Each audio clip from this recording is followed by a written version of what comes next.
Hello guys, good morning. Welcome to INTPH. Another car, another day na naman. Isang quick walk around dito sa ating all-new FJ Cruiser BX model. It's a 2.7-liter engine na gasolina. Part-time siya na 4x4 automatic transmission. Ang kanyang SRP is around 2,575,000. Let's go, isa-isahin natin ang mga features na meron nito.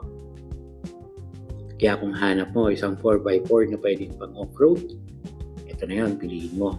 Napakaganda, napaka-rugged ng kanyang design. Naka-C-type DRL design siya, projector headlight, LED lahat. LED din ang ating fog lamps. Stock wheels niya na 18 inches ang rims, naka 265, 60 by 18. Blackout ang kanyang design. At standard na sa kanya ang kanyang mudguard.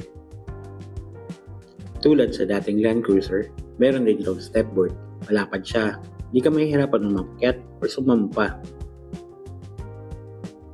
Mas pinaragid, mas pina-offroad ang itsura dala ng kanyang cladding. Simple, pero may dating na front bumper design. Toyota logo at meron din front camera. FJ Cruiser natin na BX is equipped din ng panoramic view camera. Meron sa kaliwa, sa kanan, at meron din sa likod. Si FJ Cruiser is equipped din ng TSS o Toyota Safety Sense and blind spot monitor system. Meron siyang functional roof rail na kaya mag-carry ng bigat na more than 50 kilograms. LED tail light and signal light sa likod. Parehas sa dating FJ Cruiser natin, meron pa rin siyang spare tire sa likod kung saan located din po ang kanyang reverse camera.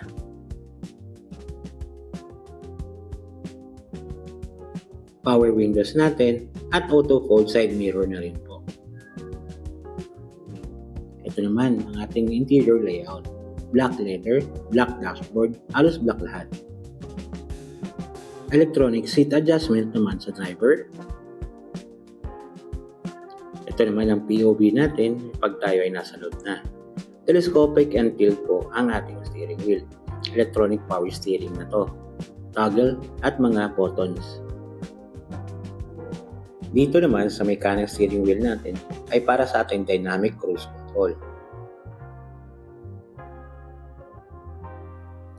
At dito naman sa kaliwa ay para sa ating radyo, ating maps, volume control, at voice command. Toggle switch ng ating auto headlight on. Nandito naman sa center console ang ating mga driver controls. Hill descent, cycle start, 4x4 pa natin, center lock differential and traction control. Pagdating naman sa aircon, naka-dual zone system ito. Naka-push start system. Naka-inline design ng ating gear selector na merong plus-minus. Nandito pa rin ang ating conventional handbrake. Door side panels natin sa driver side, sa passenger sa harapan, malalambot po yung material na to. Dito naman sa second row po, medyo stiff po siya kasi plastic po yung kanyang side panels. Dito, lahat all black from headliner, black leather, and door side panels. Sa likod naman ay meron tayong Land Cruiser FJ logo at stepboard din. Malaki at maluwag ang kanyang storage capacity sa likod. Meron siyang door lock damper assist na pwede ninyong i-lock and unlock.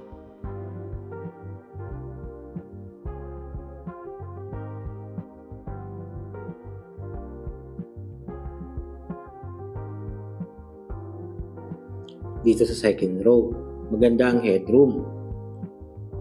Pwede mo i-recline ang iyong sandalan. Pwede mo rin siyang iabante at iatras. Ang height ko nga pala ay 5'7" at meron pa akong legroom. Siguro mga 3 inches pa rin naman to. Malog pa siya kahit doon sa ilalim ng paanan natin. Size 12 po yung sapatos ko. Dito sa gitna, meron siyang book eh. So, medyo lang. Meron siyang 12-volt socket para mag-charge. Ito naman ang POV mo pag kayo ay pasahero na nakaupo sa likod. Guys, nandito tayo sa loob. Sa may harapan, sa may driver side. Nakikita nyo naman po, ang laki po ng ating headroom. Sobrang komportable po dito sa loob, guys. Isa pa sa maganda rito, guys, minimal blind spot. Maliit lang po ang kanyang A-pillar. Kita mo rin yung hood. Siyempre, meron kayong panoramic view na camera. Check naman natin yung makina.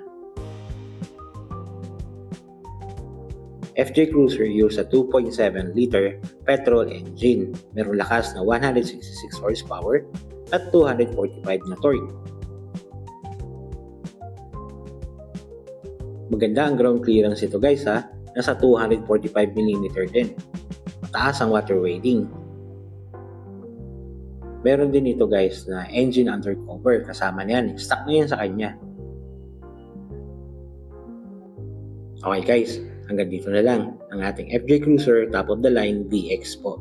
Like and follow na lang po. Maraming salamat. Paalam!